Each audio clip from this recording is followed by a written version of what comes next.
جو final report دی گئی ہے اور جو بی جے پی کے ایم پیز نے جو امینڈمنٹس دیے، جو ان کی نیومریکل اسٹرینتھ کے اوپر انہوں نے اس کو پاس کروا لیا، اور اپوزیشن نے جو امینڈمنٹس دیے اس کو ہم لوگ پاس نہیں کروا سکے کیونکہ ہمارے پاس اسٹرینتھ نہیں تھی۔ سچائی یہ ہے کہ پہلے تو آپ یہ جانیے کہ وقف بورڈ جو ہے وہ مسلمانوں کے ان پراپرٹیز کے لیے ہے جس کو ہمارے بزرگوں نے دان دیا تھا، اپنی پراپرٹی کو دان دیا اللہ کے نام پر۔ اس میں ممبر آپ بنا رہے ہیں نان مسلم کو نمبر 1، اور اس میں نامینیٹ کریں گے، الیکشن نہیں ہوگا ابھی اسٹیٹ وقف بورڈ میں، آپ نامینیٹ کریں گے تو اس میں میجورٹی نان مسلم ممبرز بھی ہو سکتے ہیں، اس میں سینٹرل وقف کونسل میں بھی ایسا ہی ہوگا۔ دوسری بات یہ ہے کہ لمیٹیشن ایکٹ ہندو انڈومنٹ بورڈ پر،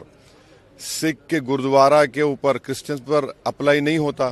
تو وقف بورڈ پر کیوں لمیٹیشن ایکٹ اپلائی کرنے جا رہی ہے سرکار؟ تیسرا یہ ہے کہ کلیکٹر یا اس کے اباؤ آفیسرز کو کوئی پاور ہی نہیں ہے، آپ ان کو پاور دے کر ایگزیکٹو کنٹرول کرنا چاہ رہے ہیں۔ چوتھی بات یہ ہے کہ وقف بائی یوزر، جو وقف بائی یوزر ہے جس کو بابری مسجد رام مندر میں سپریم کورٹ نے اپہیلڈ کیا، اس کے پیراگرافز لکھے اس کے بارے میں، اس ججمنٹ کے مطابق رام مندر بن گئی،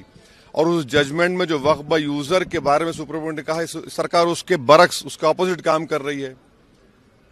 ایسے کئی امینڈمنٹ جو سرکار پیش کی اور پھر اس جے ڈبلیو سی میں اس کو بی جے پی کے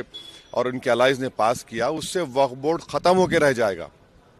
آن پیرٹی جب ہندو انڈومنٹ بورڈز میں نان ہندو نہیں بن سکتا تو نان مسلم کیسے بنے گا؟ یہاں پر صرف گردوارہ پربندھک کمیٹی میں سکھ ہی بن سکتا ہے، آپ یہاں پر کیوں بنانا چاہ رہے؟ اور انکروچرز کو آپ ریوارڈ کر رہے ہیں لمیٹیشن ایکٹ اپلائی کر کے۔ ٹرائیبیونل میں آپ کیا کرنے جا رہے ہیں؟ تو یہ تمام چیزیں اس سے ایک ہی مقصد ہے کہ جتنی وقف پراپرٹیز ہے سرکار اس کو چھیننا چاہ رہی ہے، جس میں مسجد بھی ہے، درگاہ بھی ہے، خانقاہ بھی ہے، قبرستان بھی ہے۔